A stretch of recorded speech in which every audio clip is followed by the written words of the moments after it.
그 묘지에는 더럽고 사나운 귀신에 사로잡혀 있는 사람이 거기 있었습니다. 그가 멀찍이서 예수님을 알아보고 뛰어옵니다. 그리고는 엎드려서 간구합니다. 이건 항의죠, 항의. 지극히 높으신 하나님의 아들 예수님, 나와 무슨 상관이 있다고 벌써 오셨습니까? 아직 때가 이르지 않았는데 벌써 괴롭히러 왔습니까? 귀신들이 알고 있죠? 예수님으로 말미암아 자신들의 권세가 깨지고 괴롭힘을 당할 것을 알고 있어요. 그래서 부르짖는 거예요. 예수님께서 그에게서 나오라 라고 했더니 애원을 합니다. 기왕에 이 지경에서 내쫓으실 것 같으면 저 돼지떼에게 들어가도록 허락해 주십시오. 가라. 돼지떼에 들어가서 돼지떼가 물로 달려들어서 풍덩풍덩 맞아서 2,000마리 가까운 돼지떼가 몰사했다. 몰사. 사람들이 그 소식을 들었습니다. 그리고는 우르르 쫓아나왔습니다. 진짜인가 아닌가 보려고요. 그 무덤 사이에 있던 사람은 그들의 친구일 수도 있고 가족일 수도 있고 친척일 수도 있고 그냥 이웃일 수도 있고 그동안 고쳐보려고 애를 썼고 고치지 못하니까 포기하고 묶어두려고 못 움직이게 묶어두려고 애를 썼습니다. 그래서 쇠고랑에도 채워보고 쇠사슬로 묶어놓기도 하고 별별 방법들을 다 동원을 했는데도 불구하고 어떻게 그것을 깨고 돌아다니는지 하여튼간 제어할 수가 없었어요. 그래서 가장 두려운 존재로 그랬었는데 지금은 멀쩡하게 고침받아가지고 예수님 앞에 무릎을 꿇고 앉아서 말씀을 듣고 있는 거예요. 놀라운 광경을 봤습니다. 그리고 주님의 말씀의 권능을 들었습니다. 그리고는 사람들이 주님께 외쳤습니다. 우리 마을에 들어오지 마시고 떠나주십시오. 기껏 풍랑이는 바다를 건너서 거기까지 건너왔는데 떠나주십시오. 그랬더니 다시 배를 타고 물러나갔다. 주님께서 그곳에 갔다 하더라도 아마 모르고 쫓겨날 줄을 모르고 거기까지 갔다고 생각하기에는 이거는 우리가 받아들이기가 조금 어려워요. 그럼 알고 가셨으면 왜 거기까지 그렇게 힘들어가면서 건너가셨을까? 여기 군대 귀신, 사나운 귀신에 사로잡혀 있는 이 사람을 위해서 거기까지 건너갔다 오신 거 아닐까요? 그 사람 하나 고쳐주고 귀신 떼들 몰아내놓고 그리고는 다시 배를 타고 본 동네로 건너오십니다. 건너갔더니 그쪽 마을하고는 반응이 완전히 달라요. 이쪽 마을에서는 뭐 예수님 환영하는데 난리 주님이 지금 누구네 집에 갔다 와르르 사람들이 몰려가고요. 난리 났습니다. 난리 났어요. 예? 거기에다 온갖 병자들이 다 나와가지고요. 예수님께서 그들을 고쳐주시면서 하나님 나라를 선포하셨다. 그러는 중에 중풍병에 걸린 한 사람을 네 사람이 침상채 들고 예수님께 가야 되겠다 그러고 나왔는데 사람들이 하도 많이 모여 있어서 주님 말씀도 듣고 주님께서 행하시는 표적들도 보고 그러기에 사람들이 그 주변에 얼마나 많이 모여 있는지 예수님 계시는 데까지 들어갈 수가 없어요. 그래서 방법을 찾은 게 지붕 위로 올라가는 겁니다. 지붕 위에 올라가서 지붕을 뜯고는 구멍을 만들어서 그곳으로 침상을 달아내렸다. 침상째 그냥. 예수님 앞으로 침상이 내려왔잖아요.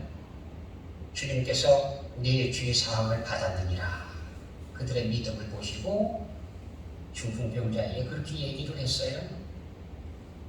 사람들이 있다가 참남하다. 이거는 신성모독이다. 아니 하나님 말고 누가 감히 죄사함을 받았느니라 하는 얘기를 할 수 있느냐? 마음속으로다가 그냥 부글부글 하고 있습니다. 예수님께서 아시고 말씀하십니다. 인자가 이 세상에서 죄사하는 권능이 있는 줄을 알게 하려 하노라. 예수님이 우리의 죄를 사하는 권능을 갖고 계세요. 주님 앞에 나아가서 나의 죄를 고백하면 예수 이름이 바로 우리 죄에서 구원하시기에 오신 이름이거든요. 그 이름으로 죄 사함이 선포되는 거예요. 그 이름으로 죄 사함을 받는 거예요. 그 권능을 예수님께서 보여주신다. 그러시구나. 가서 중풍병자에게 네 침상을 들고 걸어가라. 그랬더니 일어나서 자기 침상을 가지고 집으로 갔다. 사람들이 보고 하나님께 영광을 돌렸다. 그러고 나서 그곳을 떠나서 지나가시다가 마태라 하는 사람이 세관에 앉아있는 걸 봤다. 이 마태가 예수님 말씀을 들으러 나갔었는지 중풍병자가 낫고 일어나는 걸 봤는지 그건 잘 모르겠습니다. 안 나와 있습니다. 봤는지 안 봤는지는 모르지만 마태는 지금 세관에 앉아있어요. 세관원이 세례입니다. 앉아있는 것, 앉아있다는 얘기는 지금 사물을 보고 있는 거 아니에요? 출근해서 사물을 보고 있는 마태를 보고 예수님께서 나를 따르라 하시니 일어나 따르니라. 세관에 앉아있던 사람 마태, 그의 직업은 세관원입니다. 이 사람이 누군고 하니 마태복음을 기록한 제자 마태. 지금 자기 이야기를 소개하고 있는데 다른 곳에는 없어요. 잠깐 소개하고 끝인데 말하자면 어떤 사람이 얘기하길 그랬어요. 이것이 마태의 이력서다. 이력서. 마태의 자서전과 같은 거다. 마태가 자기의 이력, 자기 자서전을 기록하면서 딱 두 줄로 끝냈습니다. 첫째 줄은 자기가 근무를 하고 있는데 예수님이 쓱 지나가시다가 나를 따르라. 그래서 내가 얼른 일어나서 따라 나섰다. 그게 첫 줄이고요. 다른 얘기 없습니다. 둘째 줄은 예수님을 청빙하다가 식사 대접을 하는데 거기에 죄인들과 수의들이 많이 와서 같이 동석을 했는데 바리새인들이 와서 시비를 걸었다. 그 얘기예요. 딱 두 줄로 끝났어요. 두 줄.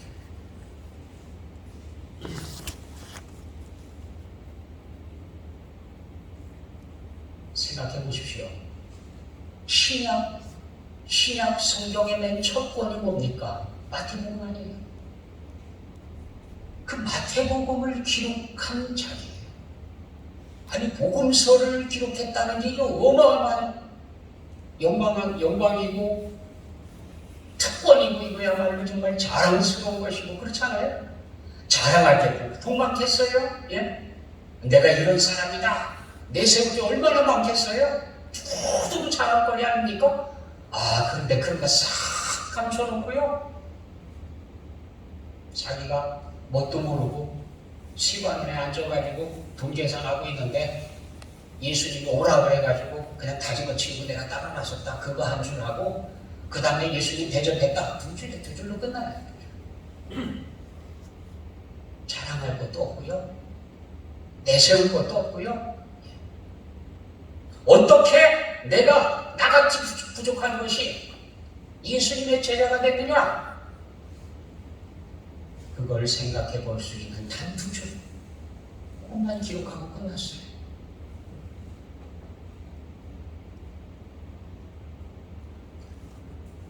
마태는 자기 스스로를 낮추고 겸손한 자리에 들어가서 자랑하지도 않고 내세우지도 않고 누구에게인지 언뜻 보면 잘 몰라볼 정도로 그냥 단 두 줄에 쓱 지나가는 얘기처럼 그렇게 기록을 해놨는데 예수님께서는 마태를 보시면서 이런 것들을 생각하셨습니다. 첫째, 인도가 필요한 영혼이다. 누군가가 그를 이끌어줘야 합니다.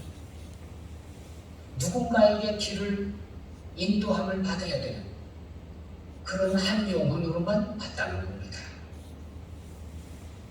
누군가가 이끌어줄 필요가 있는 사람입니다. 그런 거 있지 않습니까? 사람은 괜찮은데 친구를 잘못 만나서,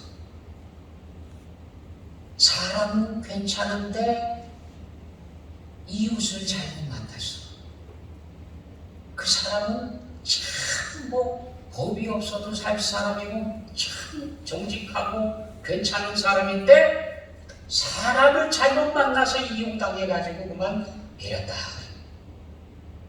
우리는 참 영향을 많이 받고 살아야 되는데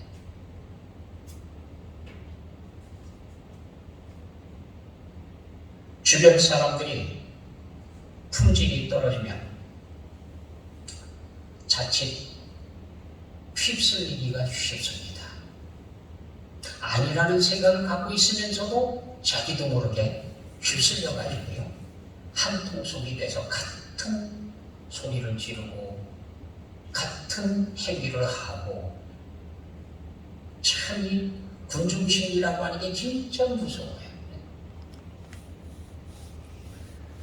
그래서 사람을 잘못 만나 잘못 인도함을 받게 되면 엉뚱한 길로 나가게 됩니다. 이 마태라고 하는 사람도 지금 매국노로 취급당하고 있어요. 로마의 속국으로 있는 나라에서 자기 백성들에게서 세금을 빼앗아 가지고 그걸 로마에 갖다 바치는 그 역할을 하고 있으니까 사람들이 볼 때는 매국노예요. 매국노. 나쁜 놈이에요. 나라를 팔아먹는 놈이에요. 서로 상관하기 싫은 그런 사람이 기회가 된다고 하면 먼저 죽어야 할 사람.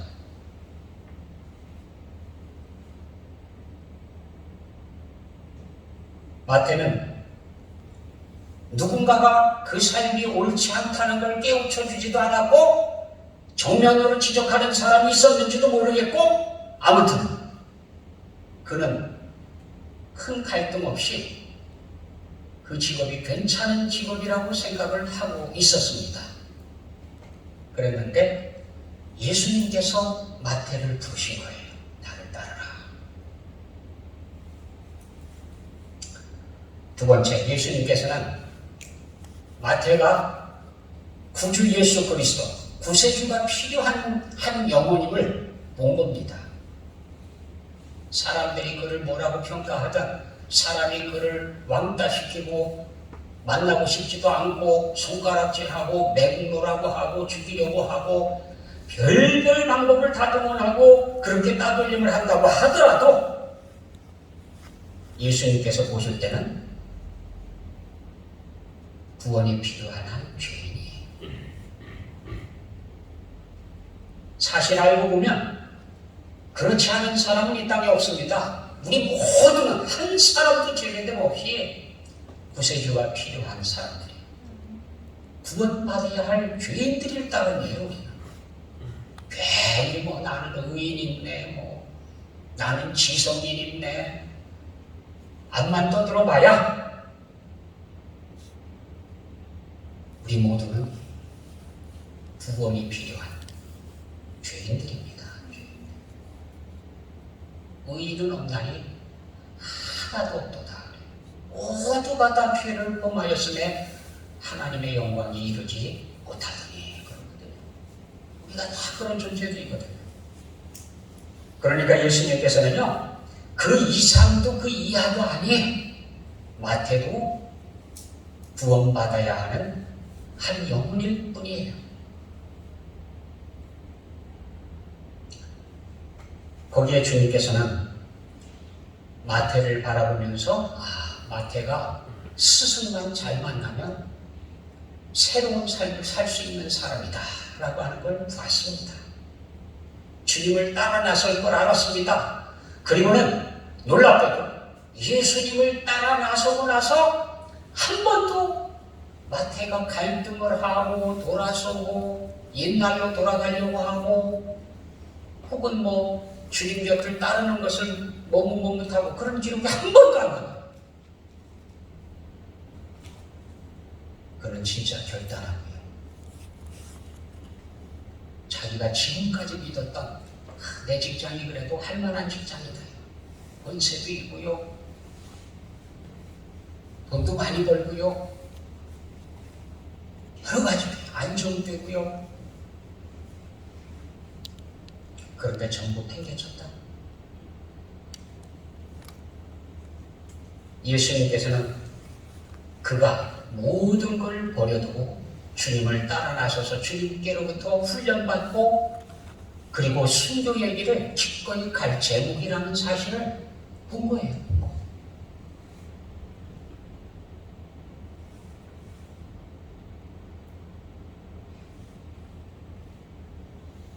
잘못된 길에 들어선 사람 중에 몇 명이나 마태처럼 자기 길을 툭툭 털고 돌아서서 딴 길을 갈 수 있을까요? 쉽지 않아요. 우리에게 익숙한 방법, 익숙한 길, 익숙한 것들을 다 털어버리고 낯선 길을 선택해서 보장되지도 않은 길을 간다고 하는 건 쉽지가 않습니다. 근데 마태는 출근해서 세관에 앉아있다 말고 나를 따르라 그러니까 툭툭 털고 일어나서 나갔어. 그럼 마태가 다시 복직한다고 돌아가면 받아줄까요? 각오하고 나설 거예요. 안 받아줄까 하다요. 청산하고 나섰습니다.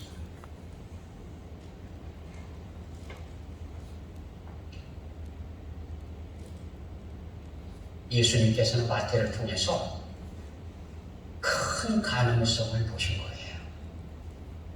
시몬에게서 베드로라고 하는 반석을 느꼈던 것처럼 그렇게 주님께서는 마태를 보신 겁니다.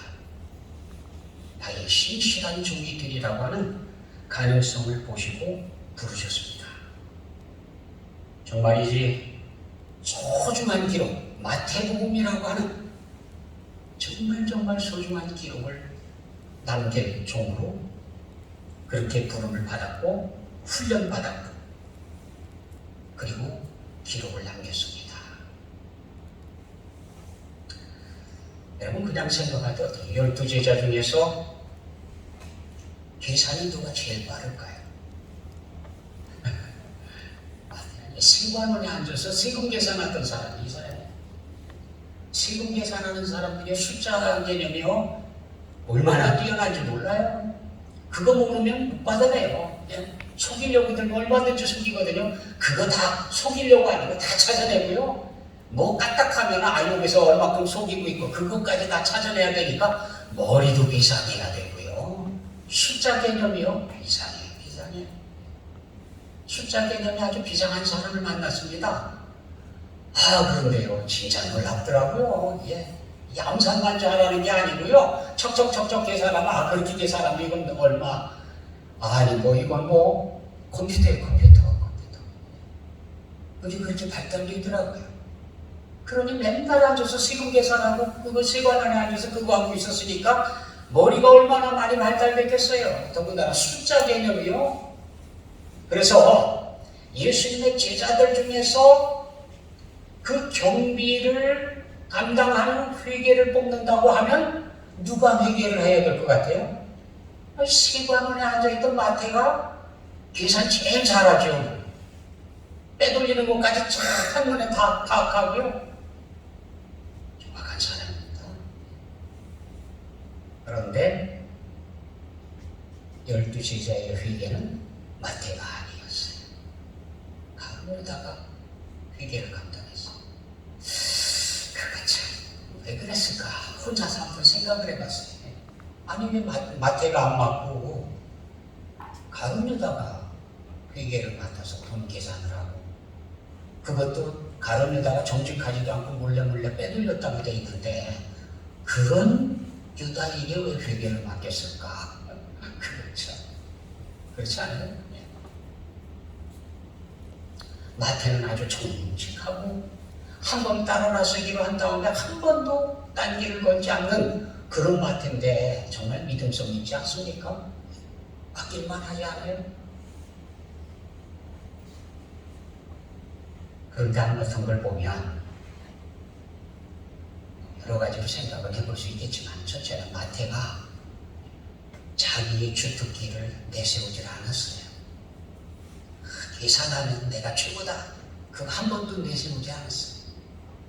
오히려 마태가 당신이 계산이 제일 빠르고 정확하니까 당신이 이거 하십시오 그랬을지도 모르지요. 마태는 아닙니다. 저는 그거 맡을 자격이 안 됩니다. 자기가 제일 잘하는 것 같은 거, 누구든지 믿어줄 만한, 알아줄 만한 그런 실력이 있음에도 불구하고 다 내려놨어요. 내세우지 않았어요. 그것 때문에 한마디 불평이 안 나오는 걸 보면 내세우지 않았어요.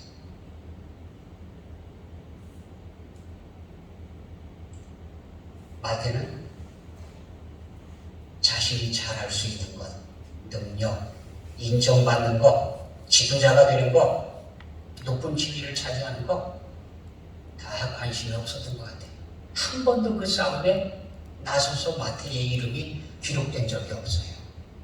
다 그런 거 관심 밖으로 내려갔어요. 마태의 관심은 하나님 나라의 복음에 관심이 있어요. 나중에 마태복음을 기록하는 거 아닙니까?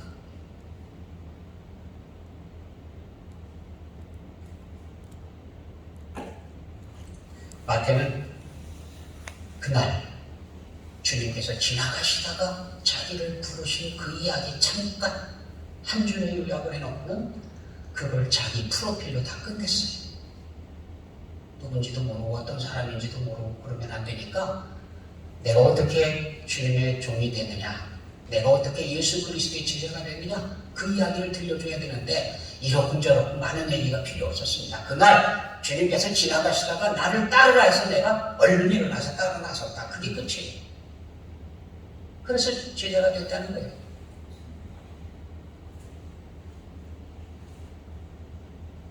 어느 학교 나오고 누구 제자고 장점이 뭐고 얼마만큼 성공하고 얼마만큼 사람들로부터 알려지고 인정받고 하나도 중요하지 않았습니다. 나에게 중요한 것은 그날 출근했다가 예수님을 만났고 예수님의 부르심에 응답한 것, 이것이 내 일생에 가장 잘한 일이라 말하고 있는 것 같아요. 그거 하나만 딱 써놨으니까. 내가 태어나서 가장 잘한 일이 있다고 하면 그날 실관에 앉아있다가 주님께서 나를 따라놨을 때 얼른 다 팽개치고 일어나서 따라나서 그게 최고다. 내가 한 것 중에서 최고다. 최고의 선택.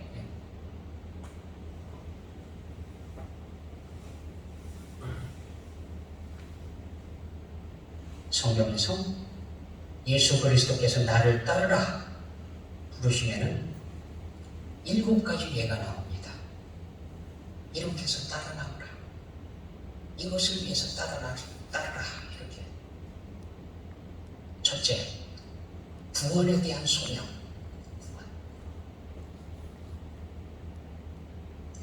요한복음 1장 43절이요. 이튿날 예수께서 갈릴리로 나가려 하시다가 빌립을 만나 이르시되 나를 따르라 하시니 빌립이 따라 나섰지요. 빌립이 45절에 보면 나다나엘을 찾아 이르되 모세가 율법에 기록하였고 여러 선지자가 기록한 그 일을 우리가 만났으니 요셉의 아들 나사렛 예수니라. 나를 따르라 그랬을 때 빌립은 메시아 그리스도를 본 거예요. 그리스도. 그래서 부름 받자마자 따라 나서자마자 나다나엘 쫓아가가지고 야야야 내가 메시아를 만났다. 메시아 가서 전하잖아요. 구원에 대한 소명으로 나를 따르라 그렇게 부르셨어요. 전념하라. 전념에 대한 소명으로 나를 따르라 부르십니다. 요한복음 21장 19절에 보면요, 이 말씀을 하시면 베드로가 어떠한 죽음으로 하나님께 영광을 돌릴 것을 가리키시니로라. 이 말씀을 하시고 베드로에게 이르시되 나를 따르라. 22절에 보면 네게 무슨 상관이냐? 너는 나를 따르라. 두리번거리지 말고 다른 사람과 비교하려고 하지 말고 다른 사람 가는 길 때문에 시샘하지도 말고 너는 내게 정령하고 나를 따르라. 네가 가야 할 길을 끝까지 가라. 그 얘기. 세 번째, 성결된 삶. 성결된 삶으로 부르셨습니다. 나를 따르라. 마태복음 16장 24절에 이에 예수께서 제자들에게 이르시되 누구든지 나를 따라오려거든 자기를 부인하고 자기 십자가를 지고 나를 따를 것이니라. 성결된 삶. 자기를 부인하고 자기 십자가를 지고 구별된 삶을 살아가요. 성결된 삶을 살아라. 살기는 세상 사람들처럼 똑같이 살고 아무 구별도 없이 살면서 천국에는 들어가고 싶고 좋은 자리는 차지하고 싶고 안 된다. 구별된 삶을 살아야 됩니다. 성별할 줄 알아야 됩니다. 네 번째는 헌신입니다. 헌신. 마태복음 19장 21절 22절이 바로 그 얘기입니다. 예수께서 이르시되 네가 온전하고자 할진대 가서 네 소유를 팔아 가난한 자들에게 주라. 그리하면 하늘에서 보화가 네게 있으리라. 그리고 와서 나를 따르라. 부자 청년, 물질의 노예로 묶여 있었던 그 사람에게 네가 묶여있나? 네가 지금 누구의 종이냐? 그거예요. 두 주인을 섬기지 못한다고. 그런데 지금 물질을 주인으로 섬기고 있는 이 사람이 마치도 하나님을 잘 섬기고 있는 것처럼 하나님도 잘 섬기고 물질도 잘 섬기고 양쪽 다 잘 섬기고 있는 것처럼 주장하지만 불가능한 일입니다. 불가능한 일. 그래서 그가 묶여있는 재물에 대해서 얘기한 겁니다. 가서 팔아. 네 소리를 팔아 가난한 자들에게 주라. 그리하면 하늘에서 보화가 네게 있으리라. 그리고 와서 나를 따르라. 천국 문 앞에 문턱에서 쫓겨난 사람이 이 사람 스스로가 돌아갔어요. 스스로 포기해서 근심하며 돌아갔다.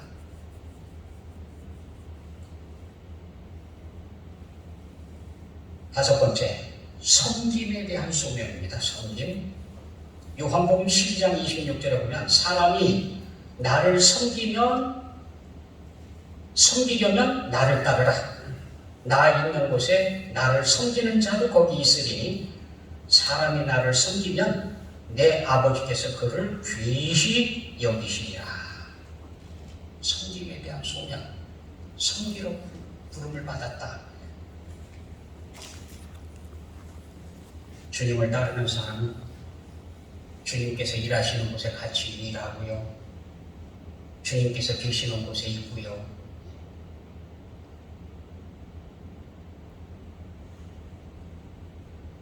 여섯 번째, 사명에 대한 소명입니다. 사명.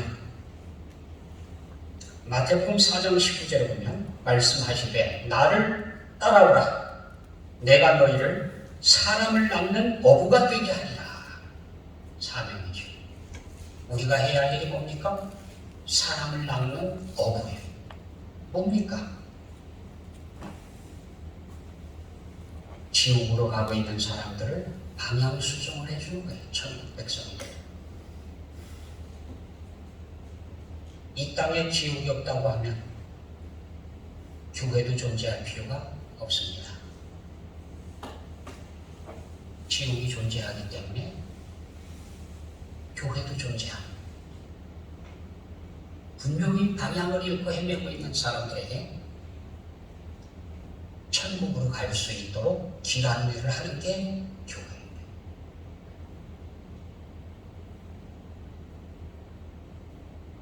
일곱 번째, 주님을 따르도록 부르셨다. 오늘 말씀이요.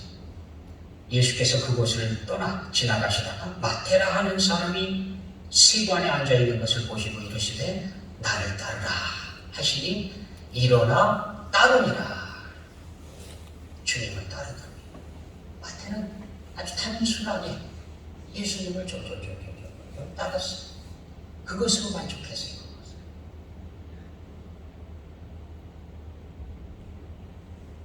주님을 따르지 못하고 이런저런 이유를 대는 사람들도 있었죠. 어디 밀지 따라가겠습니다. 그러면서도 실제로는 따라가지 않고요. 제가 죽도록 따라다니긴 하겠지만 먼저 뭐 하고 다 불합격이다. 불합격. 예수께서 마태의 집에 앉아 음식을 잡수실 때에 많은 세리와 주인들이 와서 예수와 그의 제자들과 함께 앉았더니 주님을 따라 나선 이후 한 번도 되돌아서지 않고요. 물러나지 않고요. 주님을 따라가는 이 마태는 예수님을 청빙에다가 집에서 대접을 하는데 죄인들도 거기 많이 왔고요. 세리 출신들도 많이 왔고요. 많이 모였습니다.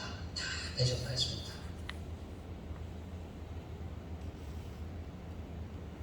삭개오도 예수님을 영접한 날 자기 집으로 예수님을 모시고 가죠. 그리고는 그 자리에서 얘기합니다. 내 소득의 절반을 가난한 자들에게 주겠사오며 만일 누구의 것을 속여 빼앗은 일이 있으면 네 갑절이나 갚겠나이다. 예수님께서 말씀하셨습니다. 오늘 구원이 이 집에 이르렀으니 이 사람도 아브라함의 자손이니로다.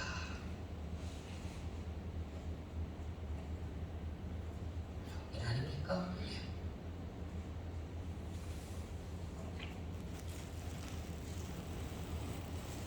그날로 예수님을 만나는 그날로 재산의 절반을 내놓겠다.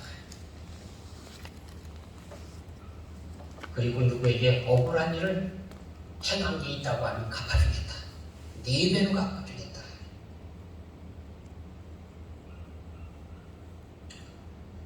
어떤 사람은 제가 어떻게 하면 영생을 얻습니까? 하고 물었는데 계명을 지켜라. 어떤 계명이요? 이런 거다. 그거요? 그건 내가 다 지켰습니다. 아직도 뭐 부족한 게 있나요? 네가 온전하고 잘 텐데 진짜 확실하게 천국에 들어가길 원한다고 하면 가서 네 소유를 팔아 가난한 자들에게 주라.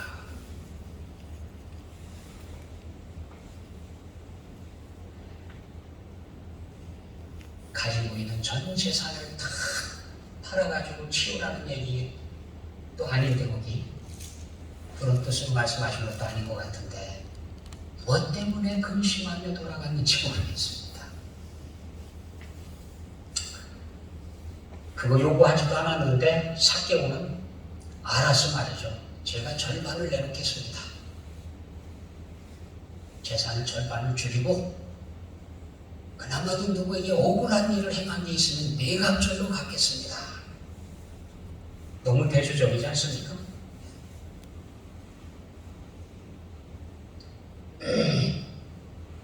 그러고 나서 제자들이요 그렇게 예수님께 얘기합니다. 주님 우리는 주님을 위해서 전부 포기하고 따라 나섰는데 우리가 받을 상급은 뭡니까? 거기에 마태도 포함되어 있지 않습니까? 마태도 지금 다 뺏겨치고 예수님을 따라 나섰잖아요. 예수님께서 나를 위해서 너희가 포기한 것 갑절이나 받고 영생을 받는다. 영생. 영생을 받지 못할 사람이 하나도 없다. 사실 그 중에 한 명이 있었죠. 그때 당시에 12제자 중에는 한 사람이 하나님 나라의 백성이 아닌 사람이 거기 끼어 있었어요. 나중에 뭐 딴 사람으로 대체합니다만 바리새인들이 보고 우리 눈에 뭐가 좀 많이 들어옵니까? 예수님하고 대적하는, 예수님께서 하시는 일이 마음에 안 듭니까? 아니면 마음에 듭니까? 이게 이제 대적하는 자리에 있느냐, 같은 편에 있느냐, 이게 시선의 차이거든요. 예. 바리새인들은 그냥 가는 데마다 예수님께서 하시는 일마다 전부 대적자의 자리에 서서 가요. 그건 이래서 안 되고 저건 저래서 안 되고 그냥 안 되는 얘기밖에 없어요. 안 돼. 이것도 안 되고 저것도 안 되고 저것도 안 되고 그냥 안 돼. 전부 안 돼. 전부 안 돼. 왜 그러냐? 어쩌려 그러느냐? 맨날 사사건건 따지기만 하죠. 같은 장면을 보는데 어떤 사람은 은혜를 보고 어떤 사람은 불평만 보이고 어떤 사람은 흠잡을 것만 보고 어떤 사람은 회개해야 할 걸 보고 왜 같은 장면을 보는데 이렇게 다를까요? 누구와 같은 시선을 가지고 있느냐예요. 예수님 편의 시선을 갖고 있느냐 아니면 예수님과 대적하는 자리에 시선을 가지고 있느냐 하는 겁니다. 바리새인들은 안타깝게도 예수님께서 하시는 일들은 무슨 일이 됐든 간에 대적자의 자리에 섰습니다. 얼마나 위태로운 것이었는지.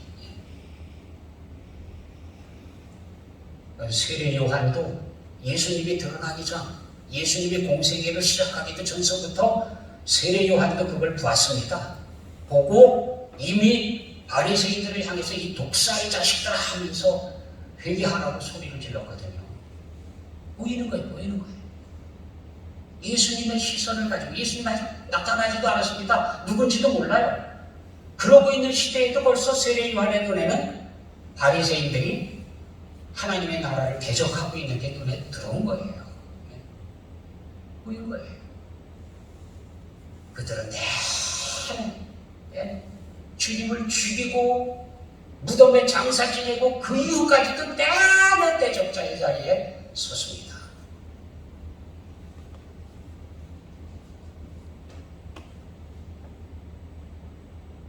오늘 세계가 선택을 해야 되는데 예수님의 대적자의 자리에 있다고 생각하면 얼른 자리를 바꿔야 돼요.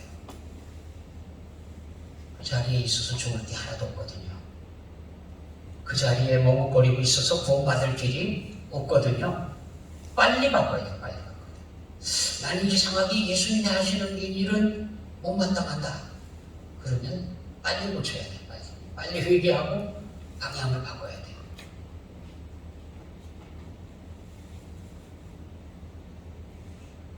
예수님을 향해서 시비를 걸고 있는 사람들에게 주님께서는 이렇게 말씀하셨습니다. 예수께서 들으시고 이르시되 건강한 자에게는 의사가 쓸데없고 병든 자에게라야 쓸데있느니라. 너희는 가서 내가 긍휼을 원하고 제사를 원하지 아니하노라 하실 뜻이 무엇인지 배우라. 나는 의인을 부르러 온 것이 아니요 죄인을 부르러 왔노라. 먼저 건강한 자에게는 의사가 쓸데없다. 병든 자에게라야 쓸데있느니라. 스스로 자기가 건강하다고 생각하는 사람들은 의사가 필요 없다고 생각합니다. 의사를 필요로 하지도 않고요.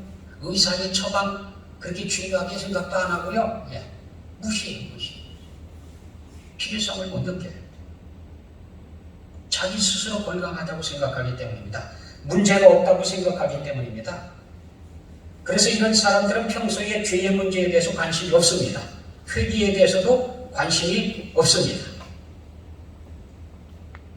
그러나 심각한 병에 걸렸다고 생각하는 사람은 죄를 충분히 뉘우치고요.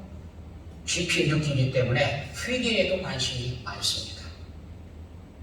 누가복음 16장에 보면 어리석은 부자가 이 땅에 사는 동안 그랬어요. 회개에 대해서는 관심도 없었습니다. 누가 회개하라 그러면 코웃음 쳤습니다. 너나 해라. 관심이 없어요. 그러다가 지옥에 갔어요. 한마디로. 거기 뭐 고통받는 것 그렇게 해놨는데 꺼지지 않는 불 그렇게 표현해놨는데 지옥이에요. 지옥. 거기 갔어요. 거기 가서 깨달았습니다. 아이고 내가 그래서 여기 왔구나. 그래서 마지막 소원이 땅에는 아직 내 형제 5이 있는데 그게 꼭 형제라는 뜻이 아니고 가족을 말하는 거죠.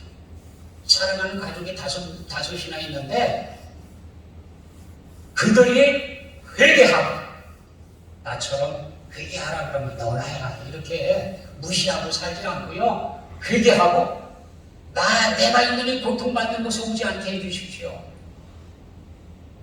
결국은 자기가 살아있을 때에 회개에 대해서 깊이 있게 생각을 안 했다는 거죠. 필요가 없다고 느끼고 있었다는 거죠. 나는 아무 문제 없다고 생각을 했던 거죠. 나는 의인이라고 생각했던 겁니다. 회개를 하려면 아무개나 하고 그렇지 나는 회개할 필요가 없다 그렇게 믿었던 거거든요. 근데 거기가 있잖아요. 자기 가족도 알아요. 성향을 알아요. 그들도 죽었다가 다시 살아나서 가서 이렇게 고통받고 있더라 하는 이야기를 들려주기 전에는 회개하지 않을 거라는 걸 자기 스스로 생각하는 거예요. 그래서 그들에게 살려보내서 내가 아무개를 봤는데 지옥에 그 꺼지지 않는 불에서 고통받고 있더라. 근데 그가 신신당부하기를 너희들에게 가서 회개하고 여기 오지 말라고 그렇게 전해달라고 했다. 이렇게 하면 혹시 회개하고 그것도 100%다. 그 정도로 나오면 혹시 회개하고 나 있는 곳에 오지 않으리이다. 자기 형제들도 자기와 같은 류임을 그는 직시하고 알고 있어요. 자기가 그랬거든요. 자기가.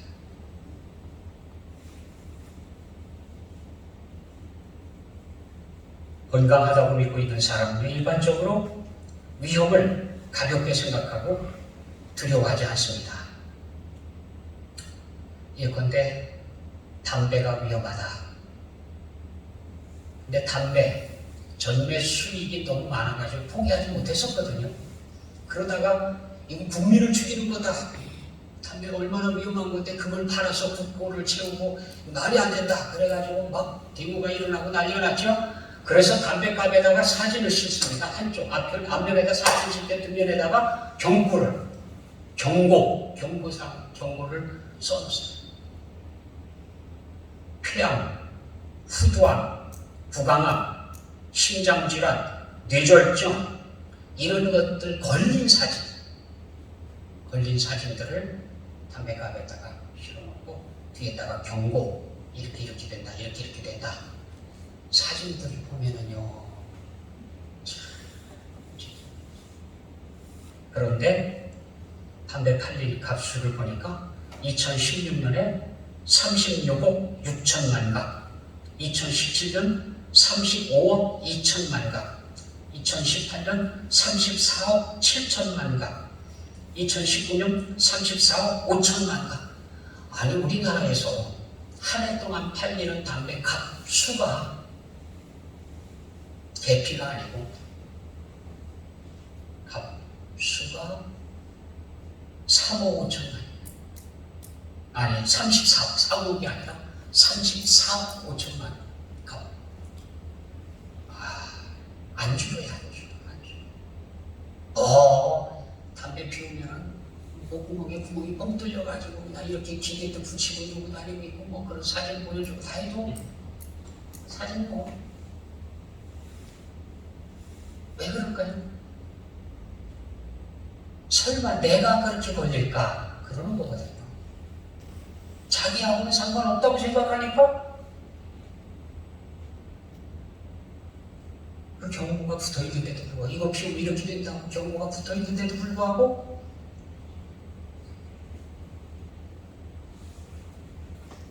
경고한만 해도요, 암만 위태로운 증거들이 옆에 있어도요, 안 믿는 사람은 안 믿어요.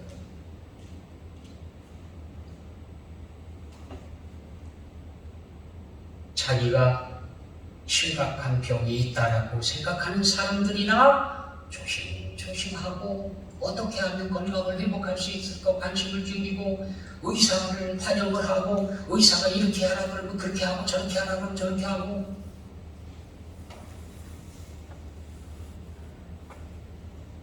그래서 예수님께서 건강한 사람에게는 의원이 필요한 거예요.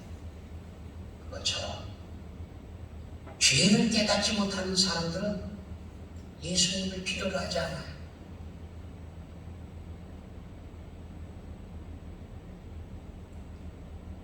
건강하다고 믿고 있는 사람들이 의사의 조언에 귀를 기울이지 않는 것처럼 자신이 의롭다라고 생각하는 사람, 자신이 옳다고 생각하는 사람들은 예수님이 필요가 없는 거예요. 자기 방식이 옳은 거예요. 자기 생각이 더 맞는 거예요. 나만이 엘리사를 찾아왔을 때 그러지 않았습니까? 열왕기하 5장에 보면은요. 아니 요단강에 가서 7번 몸을 씻고 가라고 하는데도 그것도 화가 나가지고 말이야. 내 생각에는 지가 나와서 이래야 되고 저래야 되고 막 그냥 화를 내잖아요. 다른 사람들이 볼 때는 이상했어요. 아니 주인님, 그보다 더한 걸 하라고 하더라도 그래서 낫는 거라고 하면 했을 거 아닙니까? 아니 그래도 물에 들어가서 7번 담갔다고 하는데 그것도 못합니까? 듣고 나서 보니까 그래. 아니 괜히 그게 화낼 일이 아니거든요. 이 화가 어디서 오는 거예요? 이게? 하나님께서 주신 거예요? 위로부터 온 겁니까? 아니에요. 사탄에게서부터 온 겁니다. 올바른 판단력이 없으면 아부터 나가. 분노부터 해요.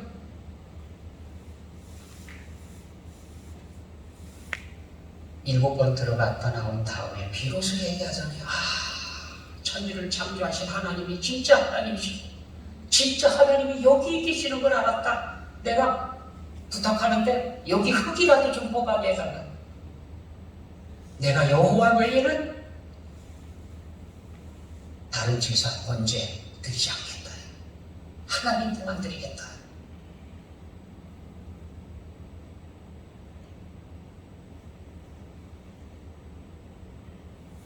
하나님의 은혜와 진리를 만나기 전에는 어쩔 수 없는 죄입니다. 모두가요. 사탄의 노예들로서 죄를 깨닫지도 못하고 질질 끌려갈 수밖에 없는 그런 존재들입니다. 한 사람도 제외되지 않고 하나님을 대적하고 하나님의 진노의 자식들로 그렇게 살아갑니다. 예수님께서 말씀하십니다. 너희는 가서 내가 긍휼을 원하고 제사를 원하지 아니하노라 하신 뜻이 무엇인지 배우라. 나는 의인을 부르러 온 것이 아니요 죄인을 부르러 왔노라. 긍휼을 원하고 제사를 원하지 않는다. 예배 몇 번 드렸느냐? 예배 시간에 얼마만큼 큰 소리를 내느냐? 그게 중요한 게 아니라는 거예요.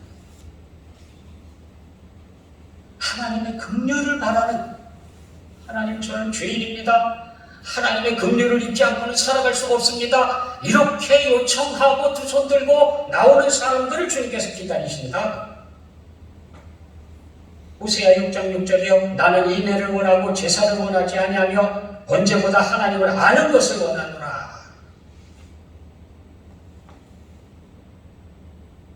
하나님의 사랑을 구하고 하나님의 긍휼을 찾고 두 손 들고 나와서 하나님 나의 하나님 부르짖는 그 애통하는 마음, 그걸 찾고 계세요.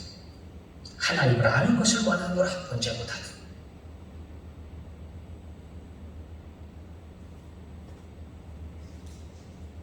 주께서는 제사를 기뻐하지 아니하시나니 그렇지 아니하면 내가 드렸을 것이라.